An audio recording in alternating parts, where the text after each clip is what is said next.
everyone, and welcome to today's webinar. This is Kim Woofter, and I have with me Matt Mulherin. He's my partner in crime, and today we're going to talk about data-driven sustainability and the 4 practical ways that we have leveraged the power of data. This is going to be a pretty relaxed conversation. I call it the Kim and Matt fireside chat. But we wanted to start off today with an initial poll of everyone who's on the call, just so we can get a feel for who's in the audience and what part of the organization you work for. And so poll number 1 is? You guys should see the poll come up on your screen right now. If you can take a minute, tell us what part of the organization you work in. Help us get a good sense of who we've got on the webinar today to customize our conversation a little bit for you.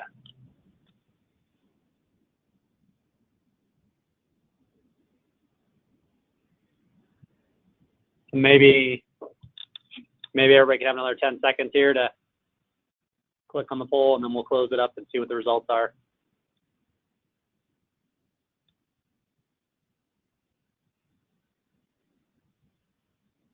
All right. So Jen, I think we can. Oh, here we go. So we can all see the results here.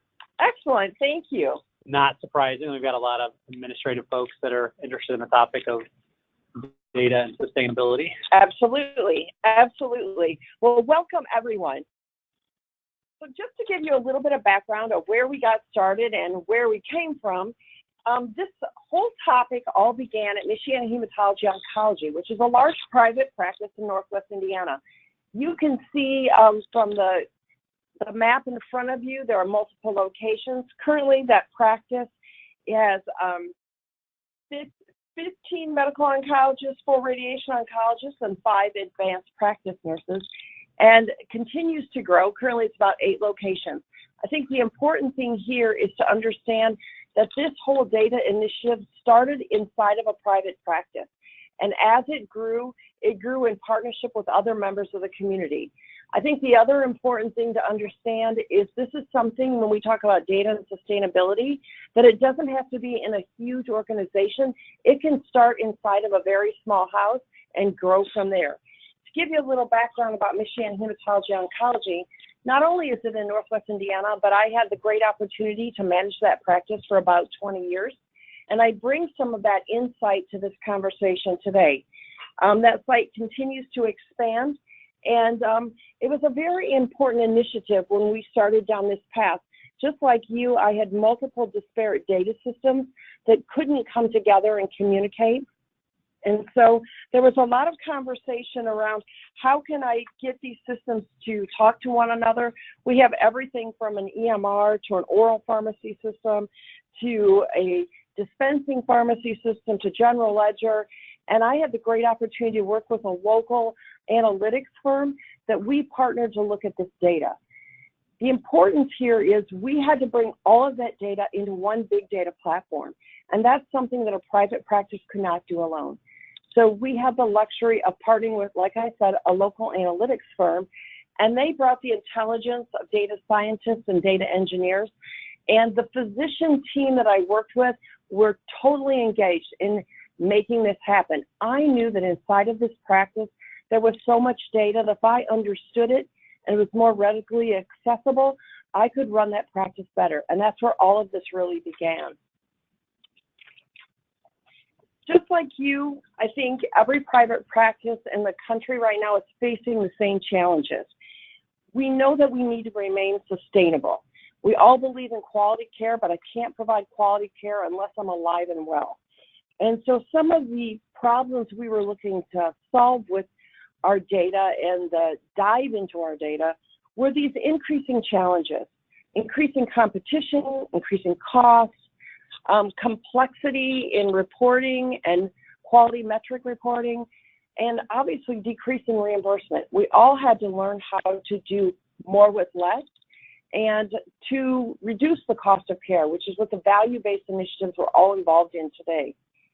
I know when we all started, I wasn't sure if I could solve these problems, and though we all were facing them, I wasn't sure if we were going to be able to get down that right path. And what you're going to hear today is not only have we been able to face these problems, we've been able to solve many of them, and we've been able to benefit the practice in an increased practice sustainability way, financially, with increased referrals. And these many solutions have come along just by looking inside of our own data. So the next poll and the next question we asked to all of you is, what is your biggest obstacle? And what do you see your practice coming up against in the next 5 years?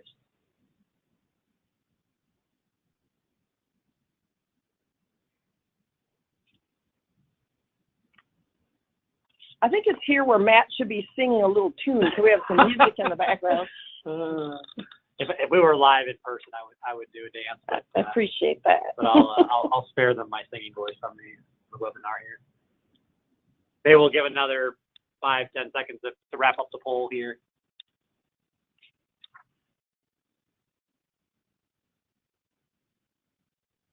All right, Jen, I think we're good on the poll. Thank you.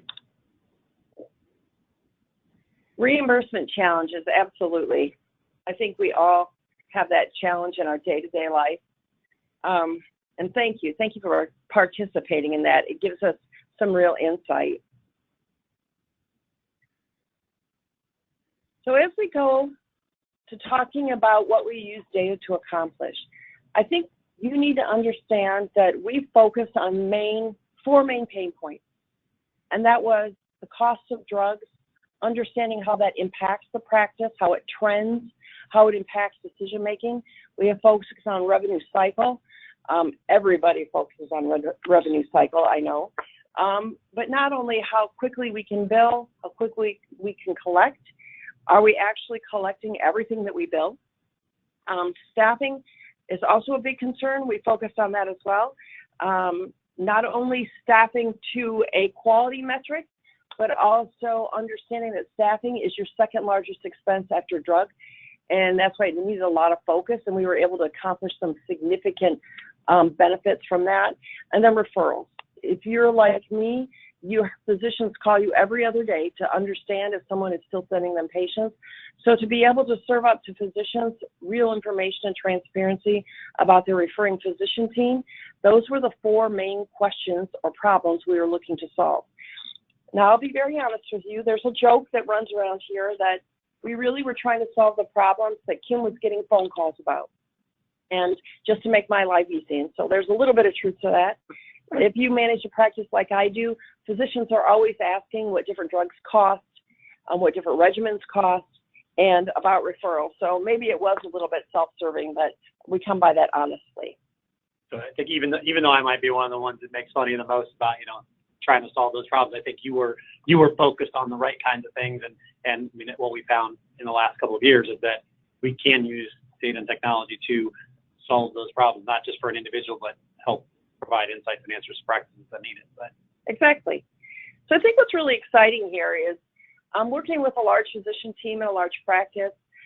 They really got behind this initiative. They were all in, as we would say, all in partnering with a local analytics firm, all in sharing their data, and all in saying there will be operational changes that we need to make. We're going to find answers to some of the questions that we ask, and they were very committed. And I think having a committed team of physicians and staff was really what made all of this work. I have to be really honest with you. When we first came into this, we weren't sure what we were going to find, and the transparency can be a good thing or a bad, but I'm very excited to share with you some of our results. But our team went, like I said, all in. We had the support not only of the local community, but our physicians. And most importantly, I think the city of South Bend also came to the table. So as you know, it's very difficult and very expensive to build a big data platform. And the only way that we could get to the base of these analytics was to have all of our data in one location so that we could sort it, we could cleanse it, and we could make meaning of it. And that being an expensive practice for a private practice, we turned to the city of South Bend, who generously gave to us, basically in a grant format, about $900,000 to get this off the ground. I bring that up because as you're sitting there saying, I'm a private practice, how would I ever build a big data platform? It is becoming less costly, but often we all have to partner either with the city or local government or analytics firms. We have the luxury of working with both, and you'll hear a little bit more about that as we go. But our local analytics firm was very sophisticated. They'd worked with the Fortune 500 companies. They've been in big bank industries. They've been in Whirlpool Technologies.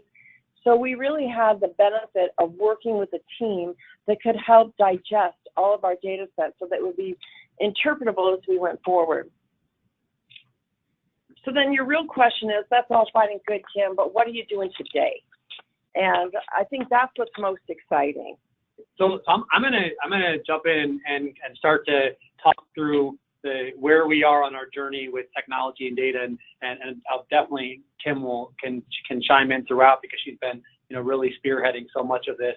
But I'm gonna really talk about sort of how we're using the technology. I think that maybe one important point to note about our philosophy on this, how we approach all of these things, is we decide what's an important problem to solve, and then we start to solve that problem, and then where it makes sense, we apply technology to it. But on a lot of the technology we're using today, we started out by saying, hey, let's put the resources, whether that's time or money or people or whatever it is, let's put the resources towards solving this problem. And then at some point, it just makes sense. So let's use technology to either automate or streamline. But a lot of these things, started out as let's throw the people or process or money at this to fix this problem, and then over time we built in the technology. So we'll kind of talk through that in a couple of specific ways.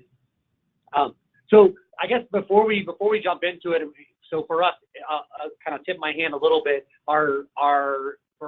For most of what we're doing, or much of what we're doing anyways, it all starts with understanding what we're supposed to be paid so we can understand the financials. So it starts with fee schedules for us. So poll question for all of you, just to get a sense of what are you doing in terms of active management of your fee schedule. So we say active management, we mean, what are you updating and pulling or analyzing at least once a quarter. So if you could take this quick second to fill out this poll here, just to give us a sense of how y'all are doing, or what you guys are doing specifically. Should be a pretty easy one, so maybe another 5 seconds, Jen, is probably good.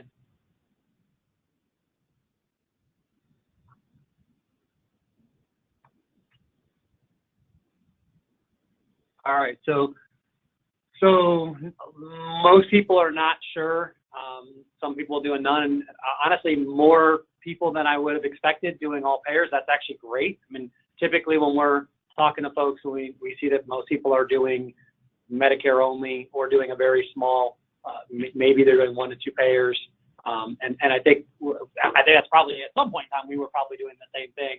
Although I think we were probably pretty far ahead of the curve in terms of really committing the time and energy to managing fee schedule. So philosophically, I mean, I guess where we start, when you're talking about financials, you can't understand what your actual financials are. You can't project what your financials should be unless you have a good understanding of what you're supposed to get paid. I mean, obviously that's your revenue. That's how you're going to project your revenue.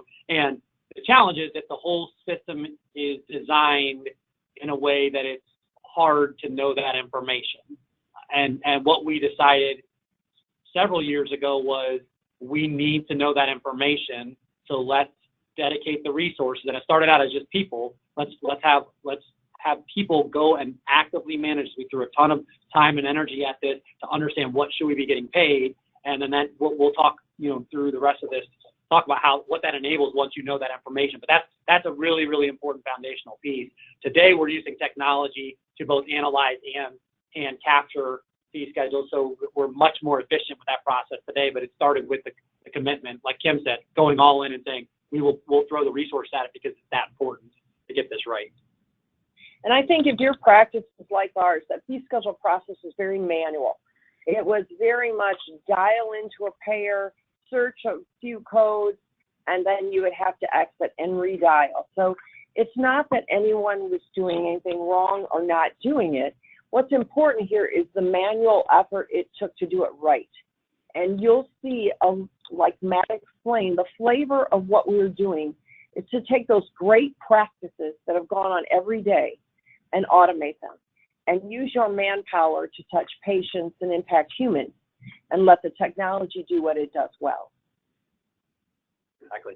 So what we're going to do, we'll talk through sort of some of the specific challenges that we set out to solve, and we'll talk about what we're doing about it. And we're not going to do a demonstration of the technology. We'll show a couple of examples of how we're using the technology, some of the reporting interfaces and dashboards and things like that. But we'll mostly speak to this.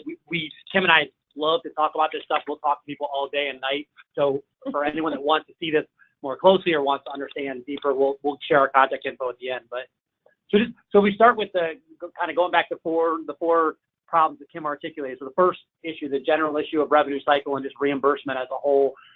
So the ultimate challenge, which sounds silly, but it's a challenge that all of us face, is we need to be paid what we're supposed to be paid.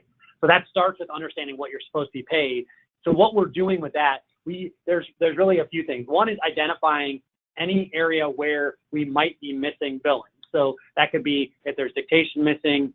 It could be that we have not captured waste correctly. It could be that we don't have the dosage captured correctly. So we're auditing all of the different platforms to make sure that we have a consistent and complete record of what should be being billed. So it sounds maybe kind of obvious. We found significant dollars in this, and it also helped us really focus on where we need process improvements. I would say maybe 2 to 3 years ago, this was a big area for us in terms of finding, billing issues that brought significant dollars to the table.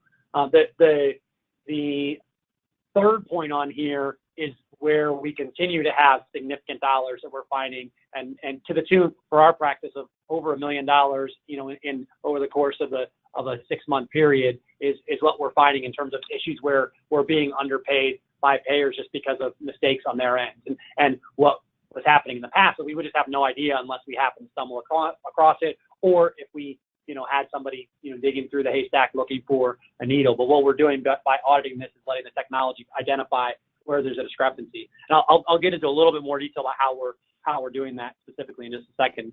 But the other challenge that we're trying to solve is just making sure that we're getting paid quickly. And this is, some of it is through technology. A lot of this is really through process and just making sure that we are getting the claims right the first time. If we don't have to do all the back and forth, then we have a significantly faster, payment period. When our collections are much quicker and our payments are much quicker if we get it right the first time. And so our team, our revenue cycle leader, has been phenomenal at looking at both process and technology and how do we streamline this so that we can get our team to, I believe we're at somewhere between 96 and 97% of clean claims.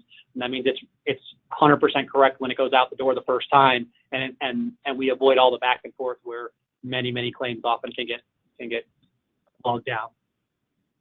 So just a kind of a quick snapshot of some of the kinds of things that we're doing when we do the auditing. So one of the things we're auditing for every case where an adjustment is greater than the billed amount, which just tells us basically that we're not billing enough. We're actually underbilling compared to what we could be billing for this. Charge where there's no contractual allowed adjustment. This often will end up with a patient being inappropriately pushed the full balance. So the patient's basically getting overbilled. And if you're not looking for it, that can happen automatically. And so what we're trying to do is catch it before a patient calls and says, hey, what the heck are you doing? Why am I getting this bill with this full amount? What about insurance? So we're identifying that on our end. Identifying when we have a contractual allowed adjustment equaling the billed amount. And this is still, even though I've seen this a lot now, it's still mind-boggling to me that this can happen. But basically, if the payer basically wipes off the entire charge as an adjustment, the systems are set up so that it doesn't flag anything. It just says, oh, wait, they owed you $0 and they paid you $0. But if you don't know to say, wait a second, no, they should have owed us $10,000 or whatever the amount is, if you don't know that fee schedule amount and then cross-check what they're saying they should pay you against it, you're just taking their word on it, and it's happening all the time in practice, and in oncology specifically, you can't afford to not get paid at all on a claim. The last thing, which has been the one I mentioned, $1 million in the 6-month period, this has been just it's the audit about what we are getting paid against what we should get paid. So underpayments, this is catching underpayments, and it happens, it's not happening the majority of the time, but it's happening consistently, and we are continuing. This is something that's strictly on the payer side. So no matter what you do from a process improvement perspective in your own house, this is something that will, we believe it's critical to be on top of this. And again, you have to have fee schedules to do it. One of the additional solutions that our team has built that I'm really excited about is actually a dispense versus build versus documented tool. I think many of you have worked with audit tools that have matched up what dispensed from your infusion system as compared to what you build out of your practice management system. But that was only two legs of a three-legged stool, in my opinion. And we always have to mitigate some of the risks that would come with inappropriate documentation or takebacks if a payer asks for your records and you find that these three elements don't match. So a really exciting tool that was developed and really is near and dear to my heart is one that truly looks at the amount of drug that was dispensed from your dispensing system as compared to what was billed, as compared to what was documented. And it's an exception report so that we can go back to nursing staff that documented inappropriately, or we can make sure waste was calculated and billed for appropriately. And it helps to avert any risks that might come later. And that unique report has really been beneficial in capturing and protecting charges from the injection infusion system. Great. Thank you, Kim. So the next, the Kim problem that we, set out to solve, that problem that Kim had identified for us. Yeah, there I go, giving you a hard time about, solving your problem. I'm with you, Matt. But so understanding drug financials and managing drug financials. So there's two kind of related challenges we set out to solve. One is, we want to optimize our financials with treatments, but at the most basic element, we need to make sure we're not losing money when we treat a patient like that. We need to at least be aware when that scenario exists. So that's one specific challenge, and really it's a matter of having visibility around it, and we are auditing 100% of transactions. And again, doing this through technology, we're auditing and identifying everywhere where we have a treatment, a specific patient on a specific treatment where with that treatment and patient and payer combination, we have a negative financial outcome. So, and it doesn't mean that there's always a change to be made from that, but there absolutely has to be awareness, because when we talk to our physicians about, drugs and financials, there's varying degrees of engagement on it. But I think one consistent theme is everyone says, hey, I don't want to be taking money out of my pocket every time I treat a patient. And of course, the business can't sustain that way. So that is, one component. The other is just overall reducing the spend and improving margin when we're talking about drugs. And so part of that is just, again, having visibility and having data in people's hands so that we can make decisions, whether it's contracting with payers, whether it's contracting with drug manufacturers, whether it's, pharmacoeconomic discussion. All of those things are kind of really looped together with sort of raising awareness. And then also the other thing is how we manage inventory. So, Kim mentioned we've got 8 different locations. I think probably for anybody with multiple locations, it can be challenging to have a handle on inventory levels and where you have drugs across sites, so that you're not holding drugs that you don't necessarily need right away. So we use technology for that as well. So I'll show you. I'm going to show you a few different views of how we're using this. So we have a handheld app that we have teams both in our back office and on the clinical side that are able to use as a lookup tool. The first thing is just kind of briefly, we have a kind of overarching information that really is just about helping the practice understand the trends and the patterns within the practice in terms of how drugs are being utilized as part of treatment. So we do a physician by physician comparison. That's really the most important thing here. And it's somewhat about the data. It's really more about opening up the dialogue. And when you get physicians to see their name and other physicians' names, and it's been amazing to watch the dialogue that has sparked over the last, year and a half to 2 years within our practice in terms of just people that are asking questions and trying to understand, okay, why is this person here? Why am I here? And some of it is explained quickly if they're seeing more hematology patients versus tumor patients, but some of it is not, and so you get into dialogue. So that's really just kind of dashboard view and overarching analytics. The real meat of it comes in when we start looking at the financials by drug. And there's a number of different ways you can use it. You can look for what are your most commonly used drugs and what are the financials for that. What are the most negative, the most positive drugs, or most positive, most negative drugs. This is just used by our purchasing team, by our revenue cycle team, sort of back office, to understand the financials with the drugs. We also use it when we're looking at manufacturer conversations, and in some cases we've had some successful negotiations of rebates directly with manufacturers. This is information that is incredibly helpful for that. But it gives you kind of a snapshot, what do the financials look like for a given drug, and you can kind of drill in and see how do the financials for that drug compare to other financials or other drugs within the class. So we're really giving you kind of a snapshot and then kind of a drill down, so you can kind of quickly get this again for the back office usage. So if anybody's interested in the details of this, we could definitely in the Q&A or in a follow-up conversation go into it. But that's sort of the overarching purpose here, is to understand financial drugs relative to other drugs in class. One thing that I think that you need to understand, and I think it's quite impressive as we work through this, is in the old days, many of us made decisions on drug formularies based on Medicare reimbursement. And that was a very narrow lens that we made decisions through. And oftentimes we narrowed our formularies based on that one metric. And now we have the opportunity at a glance to look at all payers, but that could not have happened unless you had appropriately loaded your fee schedule in. Because unless I know those allowed amounts, I couldn't make good clinical decisions about my formulary.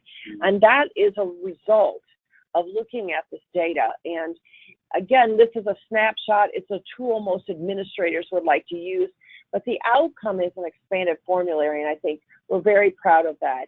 We haven't segregated drugs based on just one individual Medicare or federal payer.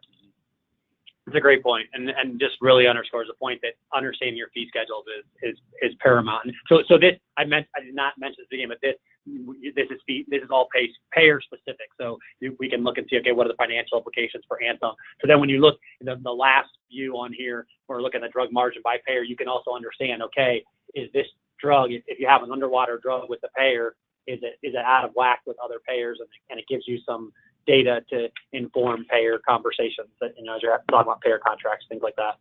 I think the other thing where this is the foundation for a better tool, if you ask me, or one that we use a little more frequently, and that is the building of a regimen. You and I both know drugs are wonderful, but they're not always interchangeable, and we don't look at them as a silo. And so the next step in what our team put together was truly a regimen-specific tool. And it's very interesting, many people would think the physician would be the first person to want to use this product. It actually was rolled out initially to be used in our pre-cert department. So pre-cert was able to use a handheld app and at a glance know if a regimen was underwater or not. That's not to say that you wouldn't give it to the patient. That means it prompts dialogue and transparency with your providers. The second purpose of this tool, or benefit, was in the financial counseling world. If you have to set up a true payment plan for a patient or talk with them with their out-of-pocket expense, I needed real dollars. I needed real dollars by payer. So if they're an Anthem patient, I certainly couldn't set them up on a payment plan that applied to the Aetna fee schedule. And that, again, is why fee schedules are so critically important. But it's the world of the regimen, I think, that you live in, so do I, that helps us to really understand what's going on with comparable strategies. I think, too, as we go to look at lowering the cost of care in our community, we have to look at regimens that are equal in efficacy, equal in toxicity profile. And then if you get down to the ability to choose the least costly, this is a really great tool to help you do that.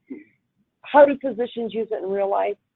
They have their favorite regimens. We all know that. They glance at those, see if anything has changed over the weekend, see if anything has changed from the last 2 weeks, and then they proceed in taking care of a patient. What this has done, though, is given some real transparency to those of us who are working with the financial toxicities our patients are dealing with every day.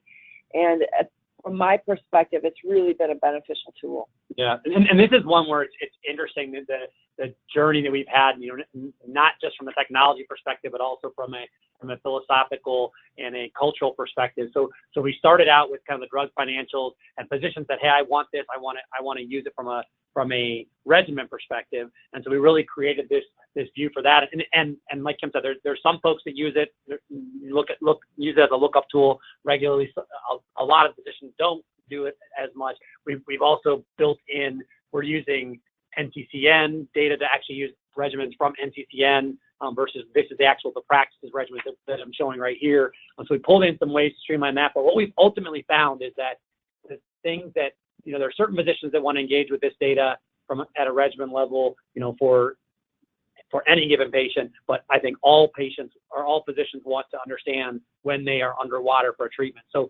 we have this lookup tool that the physician can use, but I would say probably almost more foundational has been the alerting. So we're alerting through our back office team to the clinicians when they have an underwater treatment, so they can be aware of it. And if there's something they want to reconsider, they can, or just at least understand the financial context. I think especially in today's world where physicians are being held accountable to value-based care, just having the transparency around financials is so important. So so the first two areas that we talk about, reimbursement and drug financials, we've spent a lot of time, especially in the last year, really developing out the technology. The next two areas we're at varying different states of how we're using it, but it's still, I think, good illustrations of how technology can help a practice.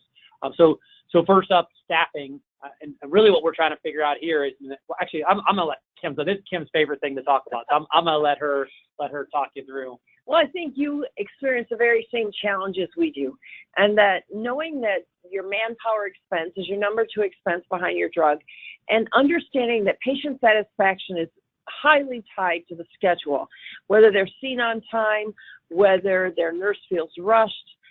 Certainly safety is tied to that schedule. We actually had worked on this project many, many years ago, and this is a great example of how technology has been applied to a system we've had in place for many years. So I'm not sure if any of you were a part of the pilot project that was done back in about 2005, 2006. It was a project done with US Oncology, myself, Toledo, a multiple plethora of private practices that brought all their data together to look at how we were staffing our infusion suites. We all know that pod scheduling works better. We all know that regimens have a different level of complexity. But what we did was take the opportunity to truly do a time and motion study around that, so that we could put to every regimen a complexity level or resource utilization level, for lack of a better term, and use that need for resources as a way to schedule the patient.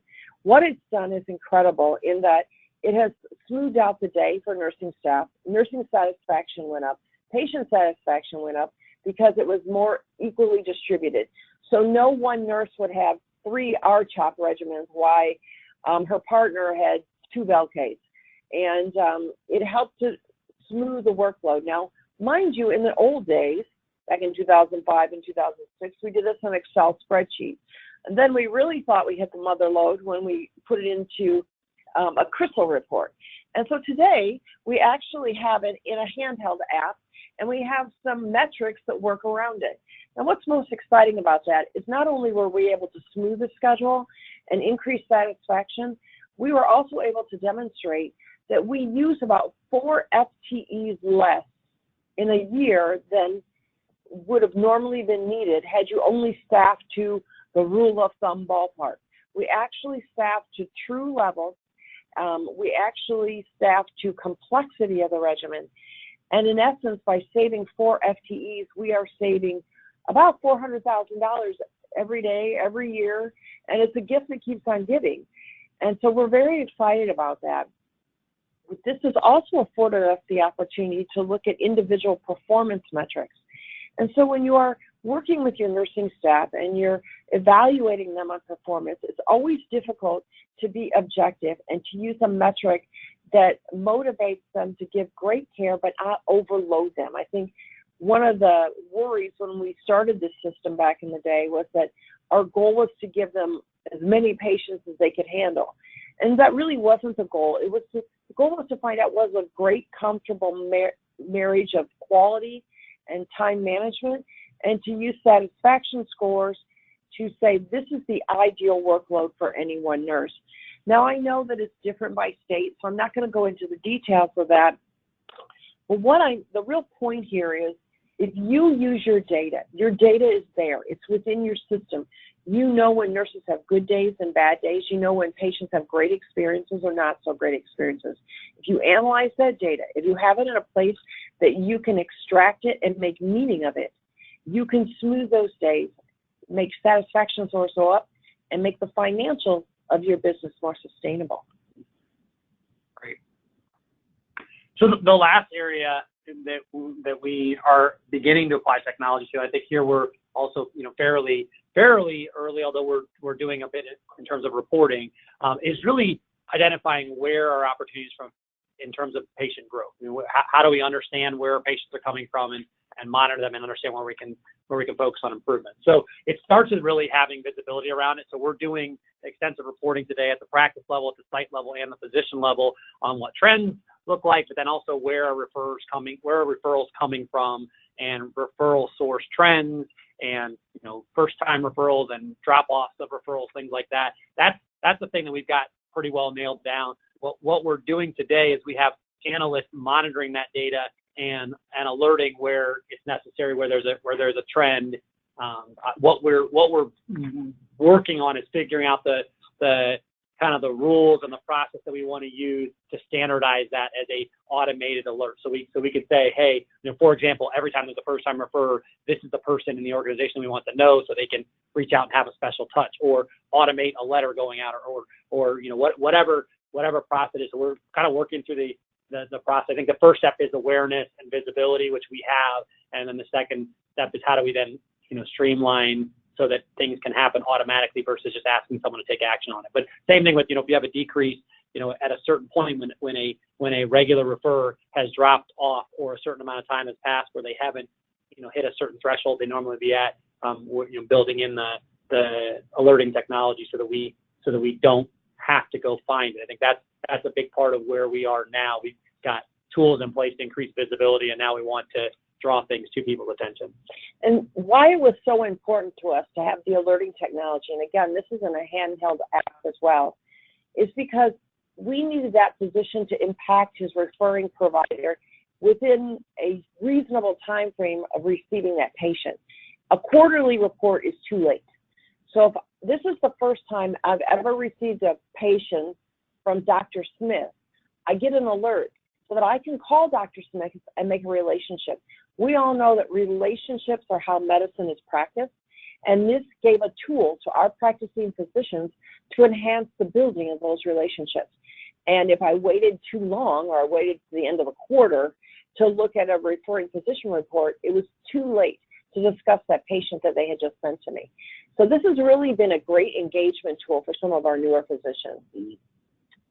So, and I mean, here we're in this example, it just kind of shows the kinds of data we're pulling, but really we're analyzing data and trending it by physician, by the market or the facility. We're looking at where the referral source. We're breaking out by specialty. So there's a number of different ways we look at the data, but generally we're doing sub-analysis. So the value of this comes in today, our analysts going through this information and sort of identifying what's most relevant. So just kind of to look at where we have gotten today, and I think the way we think about this, we are really, we're far along the journey in many ways, but we also feel like there's so much more opportunity as we think about how we can further automate and really to figure out and design the processes that allow the right people in the organization to get the right information at the right time to hit them where they're making decisions. I think there's so much opportunity ahead of us. But so just what we've seen so far, and Kim, please chime in anywhere. But so drug financial. So the biggest thing that I've observed is just the dialogue, the level of dialogue in the organization. The practice has really become much more focused on the value side of value and quality. There's always quality there, and we have the tools and the information to have more of a value-based conversation, which has been really huge. Obviously, we talked about the fact that we have visibility of underwater scenarios. Effectively, we are no longer have underwater treatments unless someone has consciously decided that, yes, that's the right treatment plan, even though it's underwater. I think the confidence of physicians really plays in here. They know there's another set of eyes on this every day. Through our pre-cert team is not only looking at the applicability of that regimen, they're looking at the financial viability of that regimen. And that next set of eyes has really given them some confidence in ordering the regimens that are needed for their patients. And the revenue cycle one is more concrete. I mean, it's direct dollars. I mean, like I said, for our practice, I mean, it's over $1 million in a 6-month period, about $1.1 million in that time frame, and that's sort of after we had already recovered over $2 million in billing coding issues. I mean, really the parts that we sort of were able to improve team and process things on our end to not repeat those. The 1.1 in 6 months is something that we'll continue to be able to capture because we are, it's payer issues. So that's the big thing. I think the other thing that it's not just revenue cycle, but a lot of it is revenue cycle. We've had huge improvements in the productivity of the team. So we have a smaller team than we had 2 years ago, and we have significantly more claims than they're doing. I believe the productivity number over a couple of years is something like 40% more claims per FTE. I think even this year we're trending at 15% higher than what we were last year. But the reason that's significant is that when we look at what's happening in this industry, it's critical, especially for an independent practice, to reduce your cost footprint because costs are going up, reimbursement's going down, and we are able to have a leaner operation as a result of using not only good people and good process, but the technology for it. So, and the acuity-based staffing, we talked about what we found there. Again, it was a tool developed. It's helped us to staff appropriately, proactively. We know what's coming in the door tomorrow. We know how many nurses to move between sites. We know when there's a sick call, if we need to backfill or not. It's really a true staffing tool based on the complexity of the regimen. The savings, as we said, in a practice the size of Michiana was about $400,000 a year. Referrals, that's pretty self-explanatory. The more you understand who's referring to you, who's not referring to you, you can do some targeted marketing, you can do targeted relationship development, and that was the whole purpose.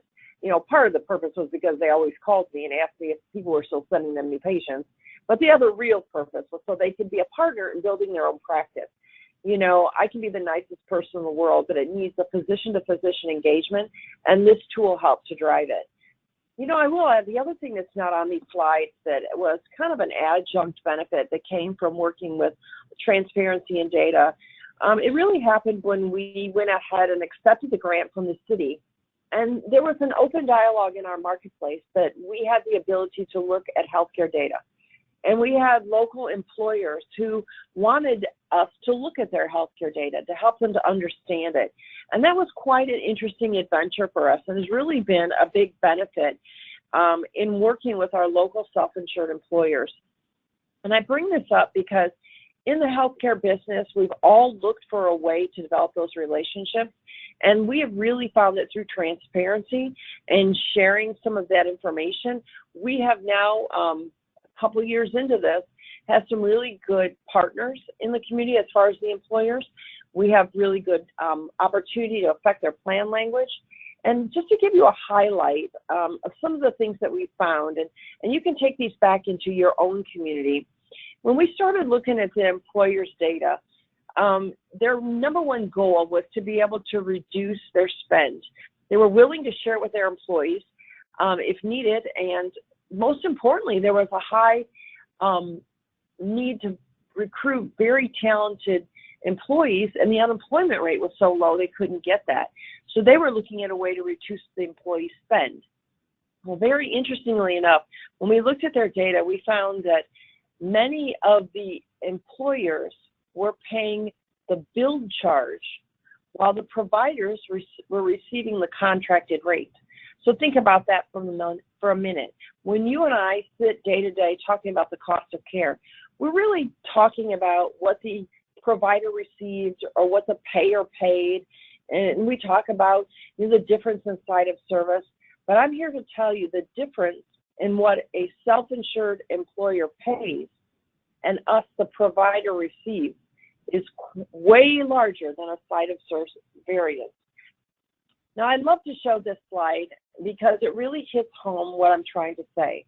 And that is, we all know site of service changes. And you're going to say to me, well, most of my local employers only have a handful of oncology patients. That's true. But once they start looking at their data and they understand the site of service differences, site of service applies to more than just the oncology specialty. So they're willing to change their plan language to motivate people to go to sites of service that are least costly. I think the slide you have in front of you is probably one of the most impactful. One of the local employers that I have been working with only had 3 oncology patients. And so you and I would say, well, that's only 3 patients. Well, here's the difference. This patient was actually getting Neulasta, one of their patients. And we showed them that if they had gone to a facility, it was a local hospital in a small market, that employer was charged $19,500 for that one Neulasta injection. If they went to an outpatient provider, an independent clinic in the same marketplace, it was $4,400. So what was only 3 patients rapidly ratchets up to a large amount of money. We were able to demonstrate that just one patient alone, the financial impact of choosing a community oncology provider over going to a hospital-based environment was a savings of $1.4 million, one patient. And that's what's really opened everyone's eyes to site of service. It's also helped when we work with our employers and their plan language to get them to incentivize their employees by using copay variances. For example, if your infusion is performed at a hospital setting, your copay is $500. If you go to a freestanding independent center, it's $0. Same things are being done with knee replacements and outpatient surgery centers versus inpatient hospital centers. But this is where the community is going. I think the dialogue, the transparency between employers and providers has been a huge benefit. Local community leaders have also gotten on board. Businesses are being recruited to our marketplace based on the understanding that there is a coalition that's actually helping to reduce the employer spend. And the mayor has found that to be very attractive. So it's something that we are actively working on. Again, it's driven from data, transparency of data, understanding your community data as well as your own data. And I like to throw that in because it's been a big win for our practice. It's been a big win for our community. And I think the thing to take home from here is if you are not looking at data right now, if you are not taking the opportunity to collectively bring it into one big data platform and work with a partner to help you to understand what's in there, it's going to be difficult to keep your business sustainable for the future. I love this slide because the little that we have worked on, the little that we know now, we know that there's so much more out there. There are a lot of systems that work with quality metrics. We all talk about quality, but we need to also talk about sustainability and viability of our practices. Without that viability, we won't be able to deliver any quality. And so that's why we've chosen to take this path for our journey. Awesome.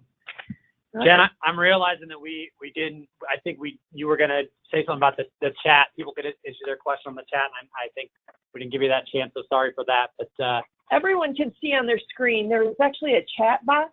If you have any questions, Matt and I would love to answer them, love to share some of our experiences. If you go to the chat box and type that in, we can see them, and we will help to answer from here. If you don't type any questions in the chat box, then I will start singing a song. So always frightening. But I want to thank you, everyone, for being on this call. You know, it's always difficult to talk to a blank computer screen instead of live humans. So, you know, I appreciate your attention during this time. But please feel free to send a few questions, and we'd be happy to answer them. And Jen, if you've had anything, any other questions come through just to you, you can kick those over to us. We'll handle them as well.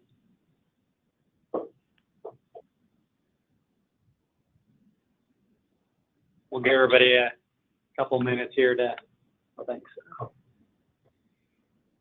Oh, Jen had already told everybody you could send them to the chat. So there you go. Thanks, Jen. So our first question is, does the drug margin solution take into account chair time for different regimens? what you're going to see, it does not take into account the cost of the chair time, but it does show you the reimbursement for the administration fees.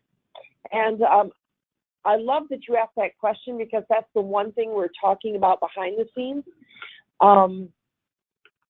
Partly because every practice allocates the expense of chair time differently. So as we are doing that inside of Michiana Hematology Oncology, we look at it from a regimen complexity, and we know the cost of that by staff time, and resources of supplies, rent, etc. But different practices will look at that differently. So you will see in our handheld tool, we did not add the expense of the chair time.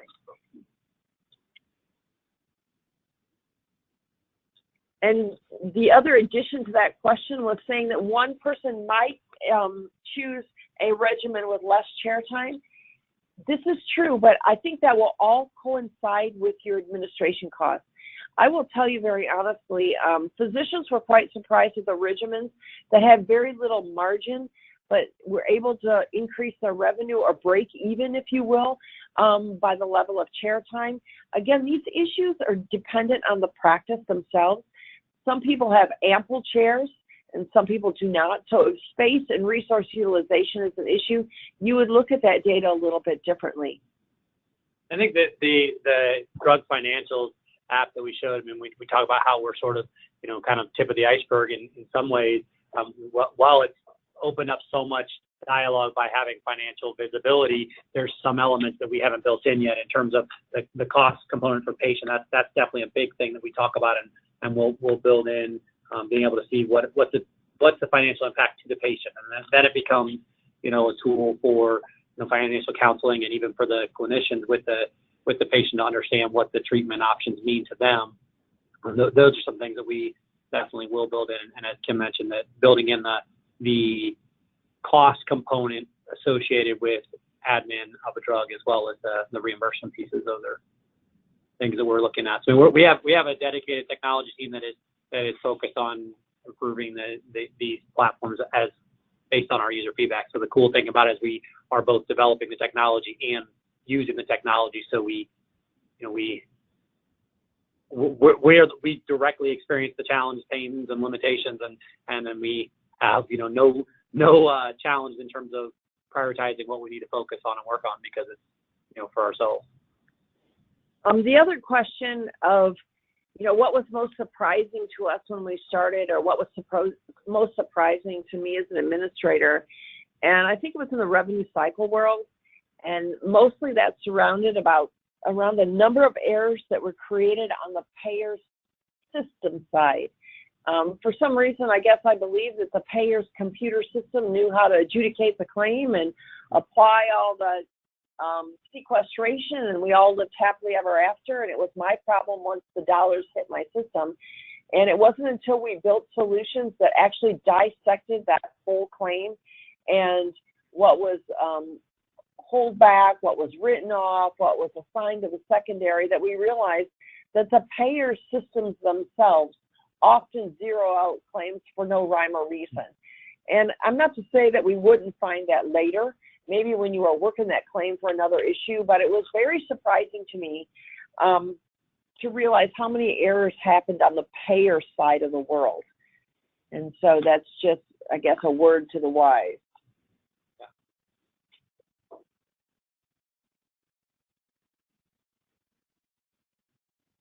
We can give a couple more minutes. Sure.